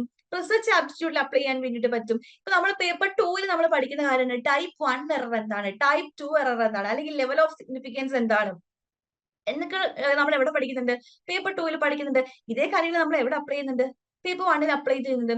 ഓൾസോ നമ്മൾ ഈ ഇന്റഗ്രേഷനും ഡിഫറൻസിയേഷനും ഒക്കെ പേപ്പർ 2ൽ ചെയ്യാൻ പറ്റുന്ന ആൾക്കാരെ സംബന്ധിച്ച് പേപ്പർ 1ലെ മാത്തമാറ്റിക്കൽ റീസണിങ്ങും ഡാറ്റ ഇന്റർപ്രിട്ടേഷനും ഒക്കെ പുഷ്പം പോലെ ചെയ്യാവുന്നതേ ഉള്ളൂ. ഓക്കെ. പക്ഷെ ഒരു ബാലൻസ്ഡ് അപ്രോച്ച് എപ്പോഴും വേണം. ഒന്നിൽ തന്നെ ഭയങ്കരമായിട്ട് കോൺസെൻട്രേറ്റ് ചെയ്യരുത് നമ്മള്. രണ്ടും ഒരുപോലെ കൊണ്ടുപോകണം. പക്ഷെ നമുക്ക് കുറച്ചും കൂടി പേപ്പർ 2 ഡിഫിക്കൽട്ട് ആണ് എങ്കിൽ കുറച്ച് സമയം കൂടുതൽ ഇൻവെസ്റ്റ് ചെയ്യുക എന്ന് വിചാരിച്ച് പേപ്പർ 1 നമ്മൾ മൊത്തത്തിൽ ഒഴിവാക്കാൻ വേണ്ടിയിട്ട് പാടില്ല. രണ്ടിനും അതിൻ്റെതായിട്ടുള്ള ഇമ്പോർട്ടൻസ് ഉണ്ട്. ഓക്കെ. ഓക്കെ. ഓക്കെ. നമ്മളെ ഐഫറിലെ മിഷൻ JRF പ്രീമിയർ ഫൈനൽ ബാച്ചിലേക്കുള്ള അഡ്മിഷൻ കണ്ടിന്യൂ ചെയ്തുകൊണ്ടിരിക്കുകയാണ്. സോ നമ്മുടെ അഡ്മിഷൻ പ്രോസസ്സിലേക്ക് നിങ്ങൾ എല്ലാവരും ജോയിൻ ചെയ്യും എന്ന് പ്രതീക്ഷിക്കുന്നു. അപ്പം ഇക്കണോമിക്സിൽ നമുക്ക് ഇത്ര കാര്യങ്ങളൊക്കെയാണ് പറയാനുള്ളത്. അപ്പൊ ഫർദർ ആയിട്ടുള്ള കാര്യങ്ങൾക്കൊക്കെ വേണ്ടിയിട്ട് നമ്മൾ ഇക്കണോമിക്സിന്റെ ഗൈഡൻസ് ഗ്രൂപ്പ് അവൈലബിൾ ആണ്. ഗൈഡൻസ് ഗ്രൂപ്പിന്റെ ലിങ്ക് കാര്യങ്ങളൊക്കെ നമുക്ക് നമ്മളെ യൂട്യൂബ് ചാനലിലും അല്ലെങ്കിൽ നമ്മളെ പല ഗ്രൂപ്പുകളിലും ഇപ്പോൾ വാട്സ്ആപ്പ് മെസ്സേജസ് ഒക്കെ ആയിട്ട് വരുന്നുണ്ട്. അപ്പൊ ഗൈഡൻസ് ഗ്രൂപ്പിലൊക്കെ ജോയിൻ ചെയ്തിട്ടുണ്ട് എങ്കിൽ അതും നമ്മൾ ഇതുപോലെ ക്വസ്റ്റ്യൻസും നമ്മളെ മെറ്റീരിയൽസ് ഒക്കെ ഷെയർ ചെയ്യുന്നുണ്ട്. സോ നമ്മുടെ ഗൈഡൻസ് ഗ്രൂപ്പിലേക്കൊക്കെ എല്ലാവരും ജോയിൻ ചെയ്യുക. നമ്മുടെ ജൂൺ 2025 എക്സാമിലേക്ക് എല്ലാവരും അവരുടെ പ്രിപ്പറേഷൻ നല്ലപോലെ കൊണ്ടുപോകും. അപ്പം എല്ലാവർക്കും ഓൾ ദി ബെസ്റ്റ്.